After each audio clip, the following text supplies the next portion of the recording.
Halo pemirsa setia Fibis News, berjumpa kembali dengan saya Eni Arianti dalam program Fibis News Trending Topics. Berita-berita dalam negeri. Tingkat inflasi Indonesia secara tahunan naik 7,15% pada bulan Mei, skor yang melebihi 6,79% yang dicapai pada bulan April lalu.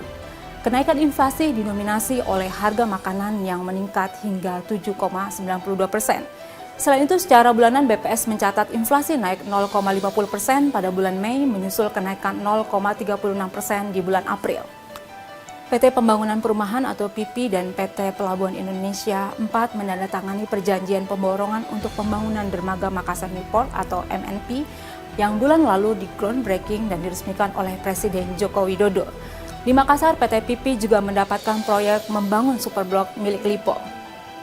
Dari survei HSBC terhadap 400 pejabat pabrik yang cukup besar di negeri ini menunjukkan kinerja bisnis manufaktur konstruksi pada posisi 47,1.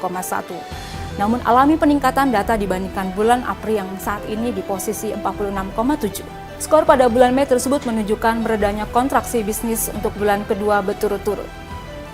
Meski laju pertumbuhan ekonomi dalam negeri sedang kontraksi, namun kepercayaan publik terhadap prospek ekonomi Indonesia bertambah yang ditunjukkan dengan indeks keyakinan konsumen Mei 2015 dilaporkan meningkat sebesar 5,4 poin menjadi 112,8 setelah mengalami perlemahan pada bulan Maret dan April 2015. Kurs rupiah akhir pekan ini ambruk ke posisi 17 tahun terendah sejak tahun 1998 yang disebabkan mengalir derasnya uang keluar dari dalam negeri oleh kekhawatiran dunia BI akan meningkatkan suku bunganya. Rupiah anjlok hingga ke posisi 13.281 per dolar Amerika Serikat. Berita-berita luar negeri, untuk pertama kalinya dalam tahun ini tingkat inflasi negara-negara kawasan Euro berhasil keluar dari hantaman inflasi sejak awal tahun.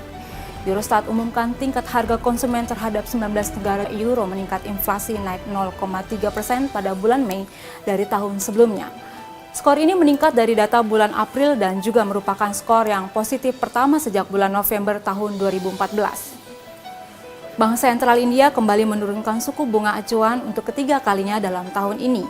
RBI umumkan RBI rate turun sebesar 25 basis poin menjadi 7,25% dengan alasan pertumbuhan ekonomi negara masih moderat.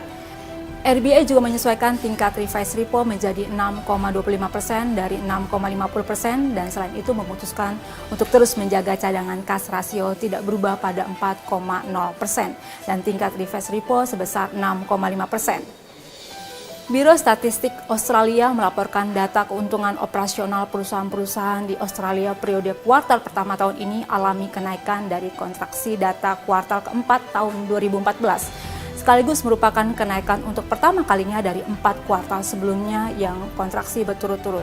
Keuntungan perusahaan tersebut naik 0,2% menjadi 64,5 miliar dolar Australia, namun belum diikuti dengan kenaikan upah pegawai. Autodata Corporation umumkan bahwa penjualan mobil Amerika Serikat pada bulan Mei lalu dikabarkan berhasil menyentuh angka penjualan sebanyak 17.750.000 unit, di mana pada bulan sebelumnya hanya mencatat 16.800 unit penjualan. Jumlah penjualan ini adalah yang tertinggi sejak musim panas 2005 silam. Berita terakhir, Organisasi untuk Kerjasama dan Pembangunan Ekonomi atau OECD yang berpusat di Prancis akhirnya resmi memangkas proyeksi pertumbuhan ekonomi global untuk tahun 2015. Proyeksi pertumbuhan ekonomi global untuk tahun 2015 ini menjadi sebesar 3,1% atau turun dari 3,7% yang telah diperkirakan pada November lalu. Sedangkan laju PDB global untuk 2016 mendatangkan diprediksi akan tercatat sebesar 3,8%. Demikianlah Fibis News Trending Topics pada pekan ini, sampai berjumpa di episode berikutnya dan salam Fibis.